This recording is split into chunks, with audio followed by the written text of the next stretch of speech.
যার কাছে বারবার নিজের জন্য ভালোবাসা চাইতে হয়, সেখানে কি আসলেই ভালোবাসা থাকে? যার কাছে বারবার নিজের গুরুত্ব অভিমান ভরা কথা দিয়ে বোঝাতে হবে, তার কাছে কি আসলেই গুরুত্ব থাকে?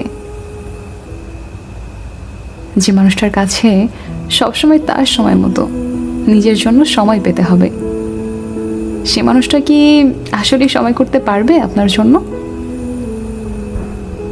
যে মানুষটাকে বারবার বলা সত্ত্বেও আপনার কষ্টগুলোকে বুঝতে পারে না, সে কি আদৌ বুঝবে আপনাকে? এই প্রশ্নগুলো আগে নিজের মনের ভেতরে বারবার করুন, দেখুন কি উত্তর আসে আপনার মনের বিশ্বাস থেকে। যদি উত্তরগুলো আপনার মনকে বারবার দুর্বল করে দেয়, তবে ওই মানুষটার প্রতি যতই দুর্বলতা থাকুক না কেন, নিজেকে সরিয়ে আনুন। আপনি তার জন্য নিজের আত্মসম্মানকে বিসর্জন দিচ্ছেন, অথচ মানুষটা আপনার এতটুকু মূল্যায়ন করে না। ভালোবাসা মানুষের জন্য হয়তো সব কিছু কম্প্রোমাইজ করা যায়, তাই বলে নিজের আত্মসম্মানকে কম্প্রোমাইজ করার ফল কখনোই ভালো হয় না।